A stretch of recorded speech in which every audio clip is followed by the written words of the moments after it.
Welcome to another day of SSL. It's me, Valdez, with Wolf, and we got 5 matchups, 5 best of 3s. As is always the case, we are on round 6 of 9 total. That's right, so it is going to be, we've passed the halfway point. That was really what we were talking about last week a lot. So now it's time to scramble to get as many points as possible to head into the playoff stage. Obviously, some players are going to be down at the bottom. Hero and Biel will be facing off against each other tonight. In fact, down at 9th and 10th. They will not be going to playoffs. They cannot be eligible because of their bad score and terrible indicators, to be frank, at the bottom. So that much we know for sure, is that Hero and Biel may either go directly to challenge or face relegation. But for everyone else at the top who's very close, every single point matters. So winning a series 2-0 is much more valuable than winning a series 2-1 right now, because we go into the gauntlet format of the playoffs. So you want to actually have the best seeding possible, even if you're sure that you're going to make playoffs, which no one actually is at this stage. We've got the 4-1 spread there at the top with Stats Classic and Deer. And it's a +5, a +4, and then a +2. So you're trying to climb up, and obviously wins matter more than exact map scores, but the map scores are very important. Yeah, and it's always a race to get to the top. When you do have this kind of gauntlet format in the round robin, it does get very competitive. Every time you want to win 2-0, you don't want to drop any maps. You want to be waiting at the top, just like Innovation, just sitting there, waiting, watching, studying your opponents, and having a ton of time to practice instead of playing these televised matches where you have to give away a bunch of your strats. So very competitive this time around. It's not kind of the one-man show this time, even though Innovation is playing extremely well across the board. He is sitting at 4th place here in SSL at 3-2, taking a couple of losses to Dark and Deer, which is not exactly what we were expecting, but still doing really well across the board. Absolutely. A dominant player, and we'll talk more about that as we go into his match later on tonight, but I feel like it's really important to see the evolution of Deer as well. Someone who came into this tournament not a favorite, weren't even sure if he was going to make it through relegations to make it into this tournament, and has just really been taking names. This may be his best form since he was a champion back in I believe 2013. So I mean, a totally cool storyline to watch in evolution. We saw him bounce. It feels like Deer is like a heart meter or a sound wave that's up and down at this almost oddly consistent rate, and it's the consistency of his inconsistency. A sine wave like this, up and down and up and down. It's the consistency of his inconsistency, which is so funny to even say that sentence, because he will surprise you, and he will follow Bomber's Law, and he will disappoint you as you think he's going to do well, but he fails. So we'll see if he can actually follow through this time. Yeah, definitely one of my favorite players here in SSL for sure. Obviously, another one of my favorites, Dark, is sitting tied with Innovation, looking a bit better this time around. I think he got like 6th or 7th in Season 1, and now he's sitting at 5th. So trying to wade his way, not try to go into the fast lane, try to have kind of a higher spot, and perhaps even make it into the playoffs. But guys, it looks like we are going to introduce our first 2 players for our first match of the night. It is going to be Deer versus aLive. That's right. I think we're skipping it on the English stream, what's happening behind us, but we're going to jump into that. We're going to have Hyung breaking down the stats with us in Korean as we tell you guys about this one. So this is actually one of my favorite matches of the evening, just because Deer has been looking so on form. His victory over Innovation is one of my favorite best of 3s of our regular season here, where he was able to defeat him with DT drops into very good immortal play, good control of the map. He just seems to be a master of the matchup right now. Now, he's very much favored to take this series 2-0, but to see how he continues to approach and evolve in the matchup is going to be very exciting for me as we approach our first best of 3. And taking a look at the standings so far, kind of what we went over already. Stats Classic Deer, 3 Protosses at the top. Is there any surprise? I don't think so. No. Innovation and Dark sitting at 4th and 5th, and then you got Solar, Maru, aLive, Hero, and Biel. aLive actually starting off at 0-3, and then winning a couple of games in a row against Solar and Hero. So looking better. He says he's practicing a lot, and it's definitely one of the matches that you wouldn't expect an upset, but you kind of had that subconscious thought lingering in the back of your mind. Like, Deer is looking so good. there's no way that he's going to lose to aLive, right? Yeah. I mean, but at the same time, aLive is slowly improving as well.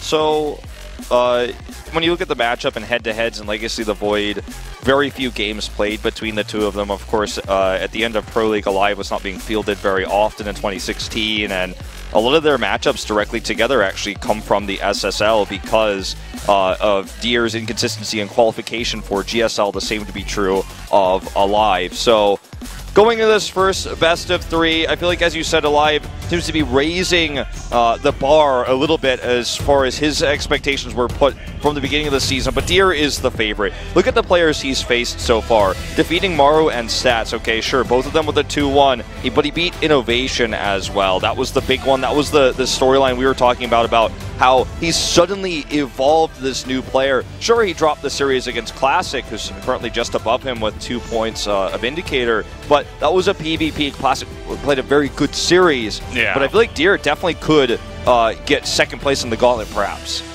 Yeah, he's definitely one of the favorites to finish very well, and it's extremely hard to go through a bracket like this, a round robin, and go undefeated. So it makes sense that some of these top dogs are still losing a couple of series here and there. You can see what I was talking about, aLive getting 0-2'd by Dark, Innovation, Stats, and then finally turning it around, taking that win against Solar that I wasn't expecting, and then taking the win against Zero that we weren't expecting either. And yeah, and aLive absolutely can make playoffs. Look at the players he's facing up against later on in the tournament. It's going to be one of his tougher ones today, but he will face off later against Biel, someone he could reasonably take. He will face off against aLive, or sorry, against Innovation. So the TVT is something he could take, right? Or sorry, not why I say Innovation, Maru. He could take out Maru in a TVT. It's absolutely feasible. So if this win tonight for aLive could, in a way, almost guarantee a path to playoffs. It could give him a big option, but losing here might actually put the last nail in his coffin. It's a huge game for him. No doubt he's been practicing. He hasn't been doing anything else. He only has this to prepare for, so let's see if he can do it up against Deer. Let's jump into game number 1 right now.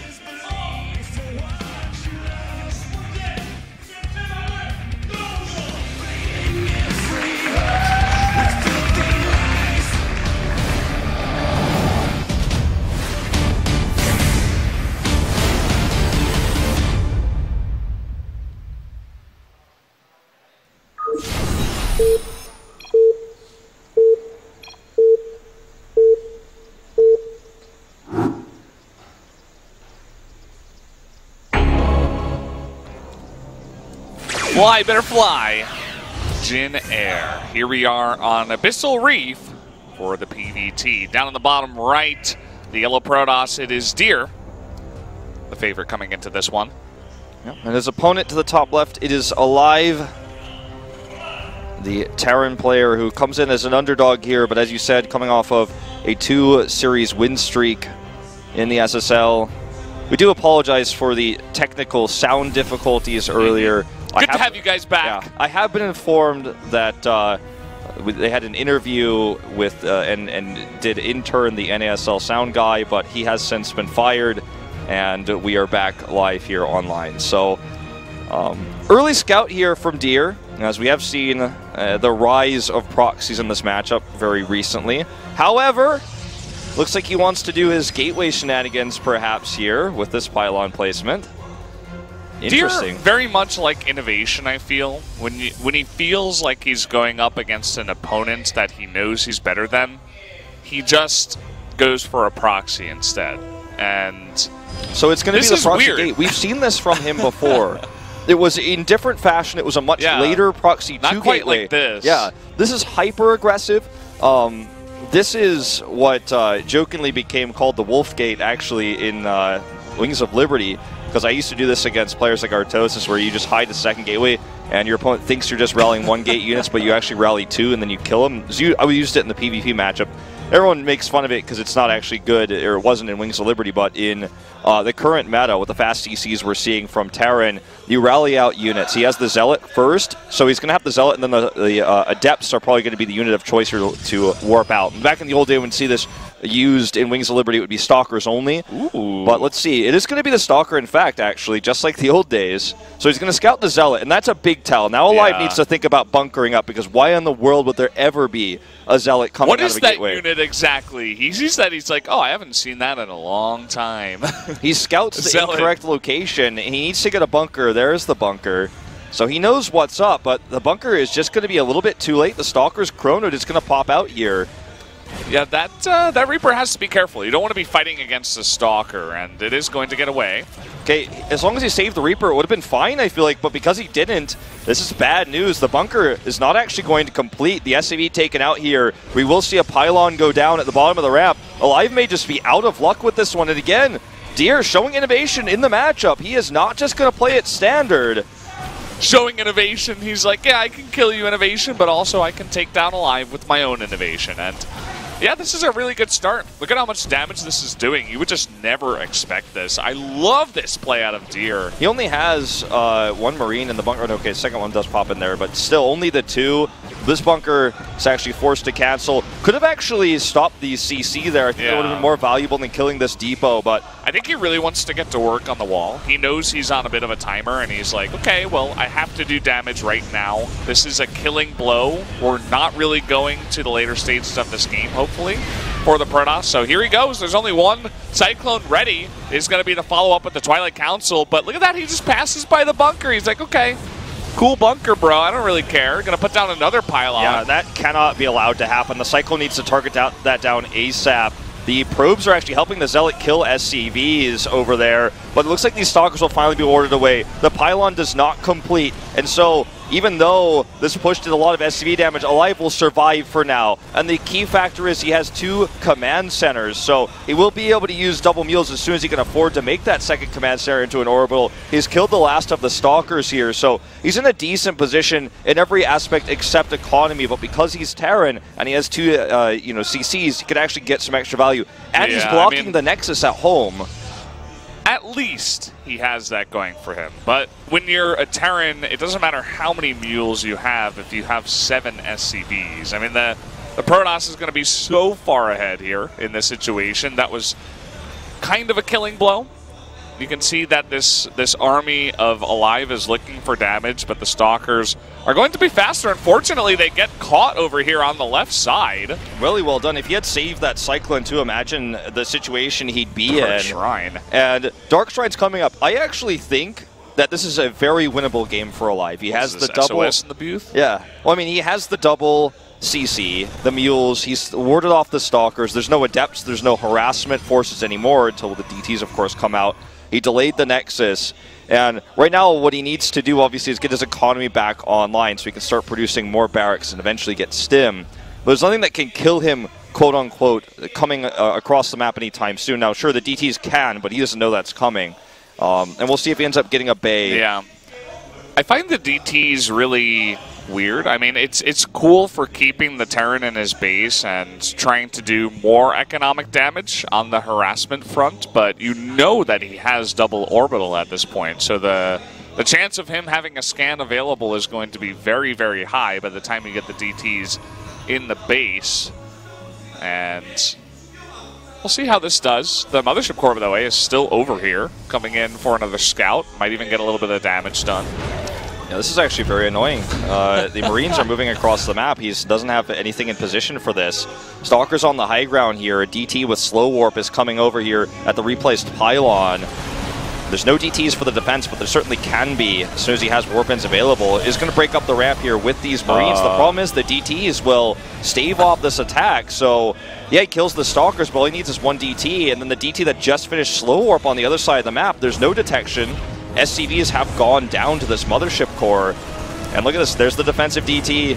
What can aLive hope to do now? No scans available, just drop 2 mules. Why? Oh no! The timing! aLive! You are no longer alive in this game! I'll see you later. Double DTs into the main base, and that's going to do it basically for game number 1. GG, Deer. What a build to start off the night. Definitely not something we've seen in a long time. The DTs are really cool because he knows their utility is twofold. He can do some harassment with them, but also will defend the counterattack. He knows he doesn't have a lot of units.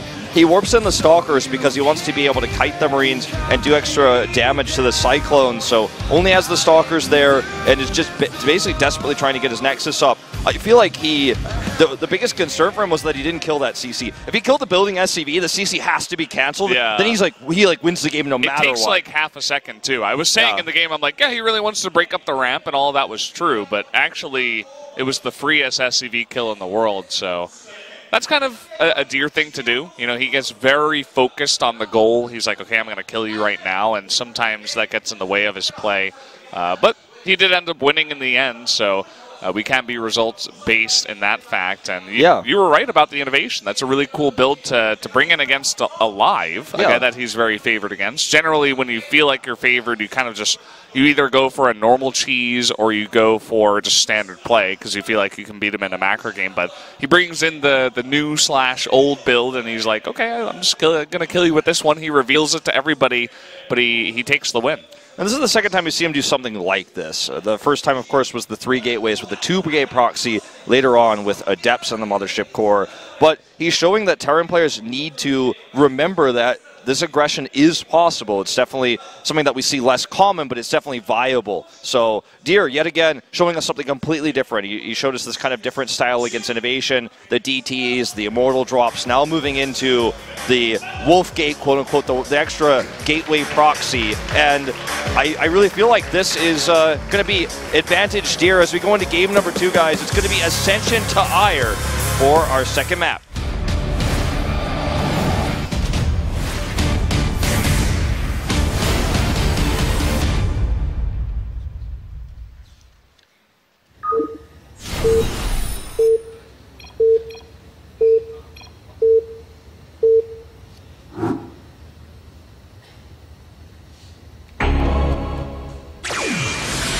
Here we go, game number 2. And up in the top left, the yellow Protoss, it is Deer. And down to the bottom right, in blue, it is aLive.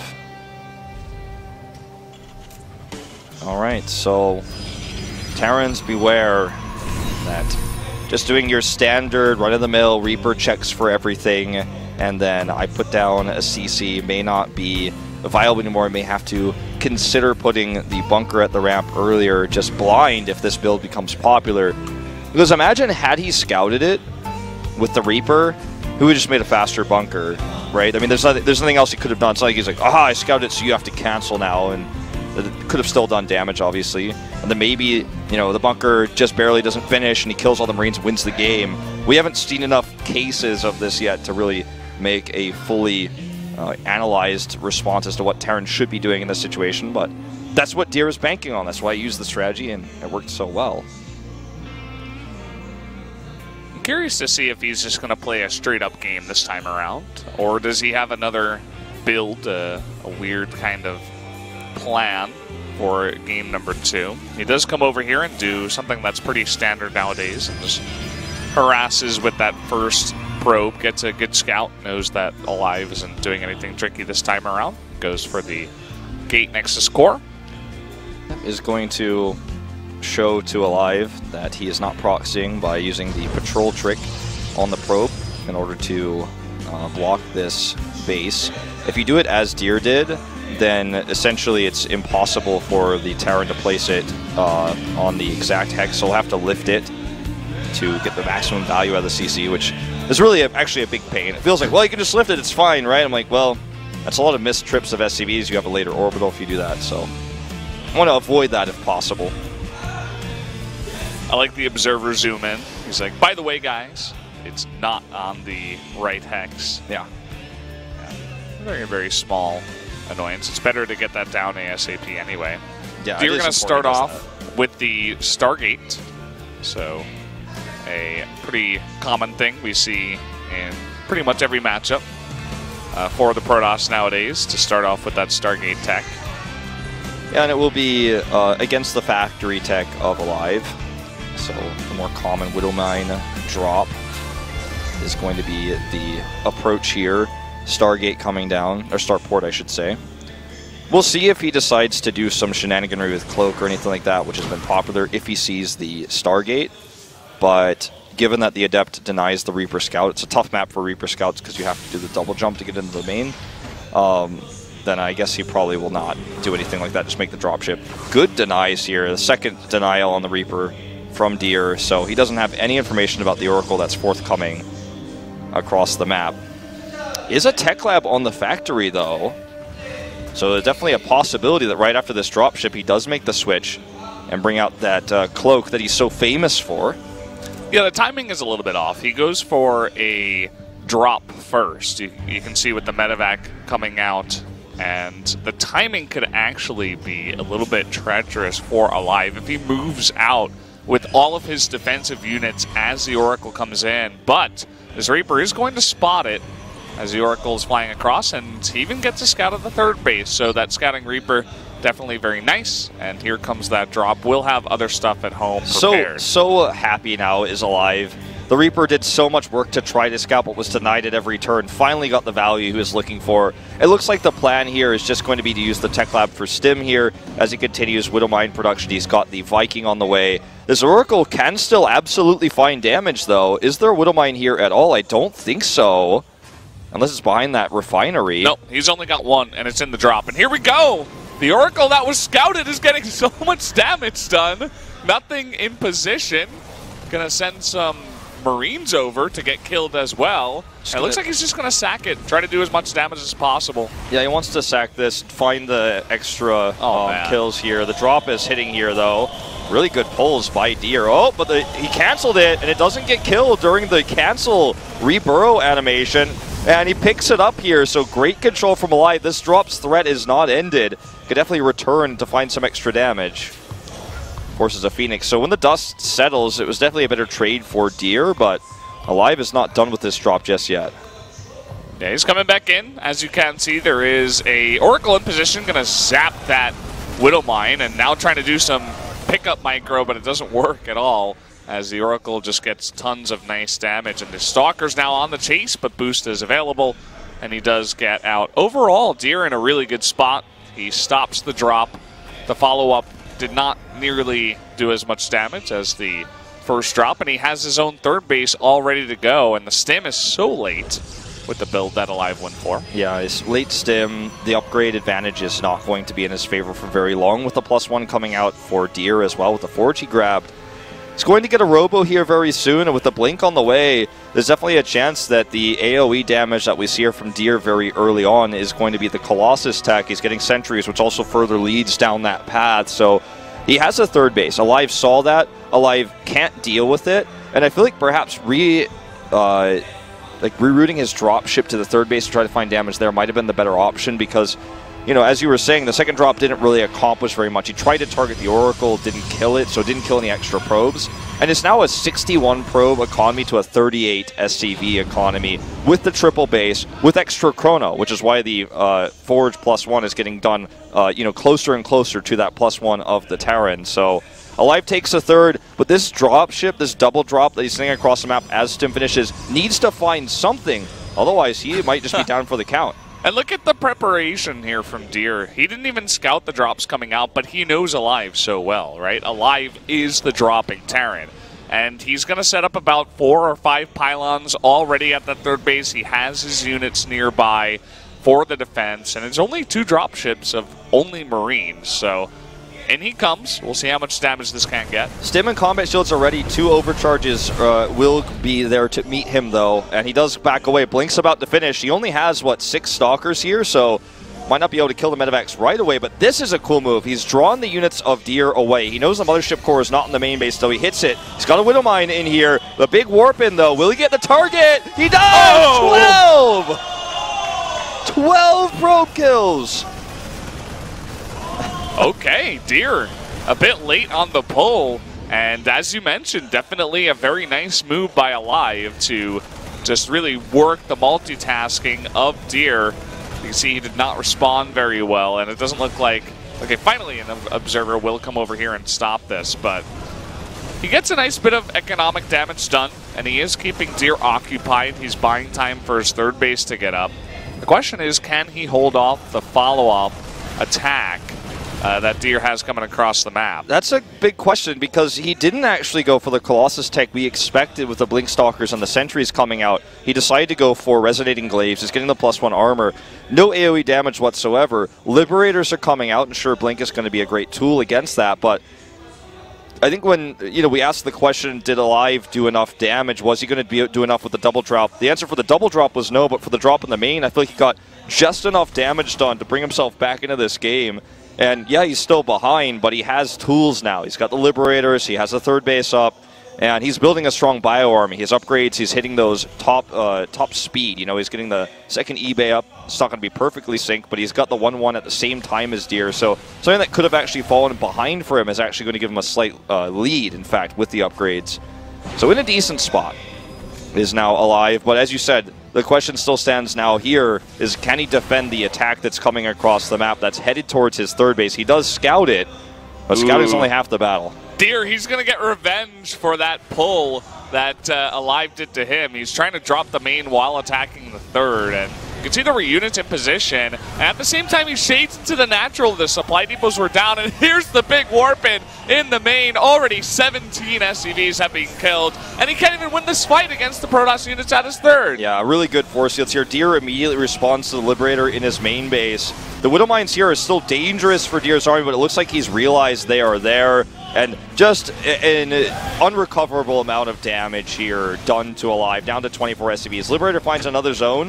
In fact, probes will have to be pulled, but yeah. I mean, can aLive recover from this? I don't think so. He could even do as much probe damage as Deer did to aLive, and I think Deer would still win the game. He's just in such a crazy position now. The orbital is burning down. Deer is playing it very safe, in fact, on the follow-up. It seems like he was dealing with the Liberator, but here comes more units across the map.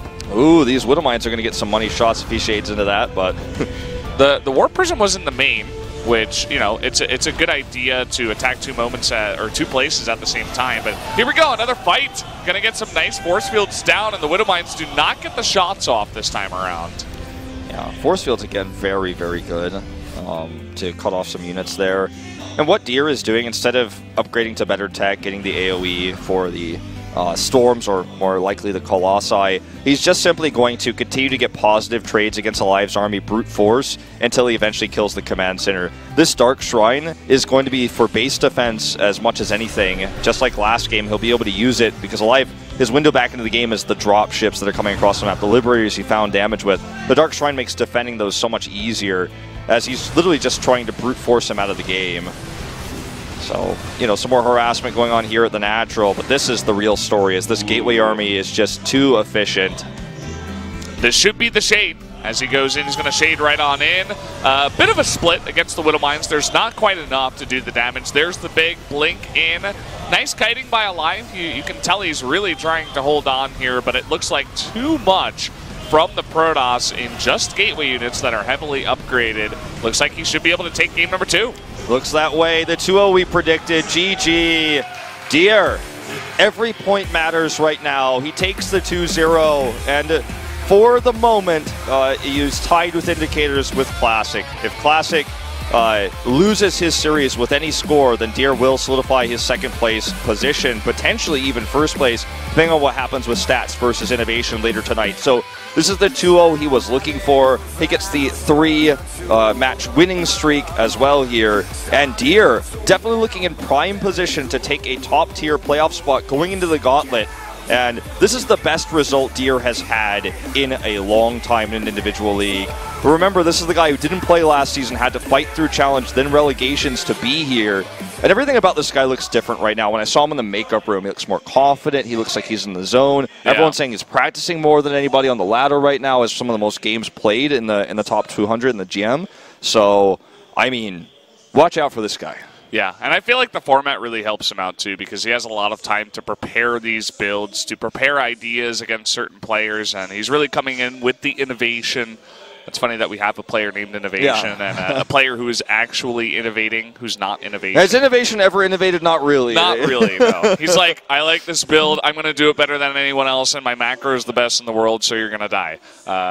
We'll get to see that guy a little bit later. But yeah, Deer, the hype is real. This guy is looking really good. Takes out aLive as we expected. He does have Solar, Dark, and Hero left over. I think his match against Dark will probably be the hardest one, although Solar is still very, very good in this EVP matchup. Looking forward to that one next week.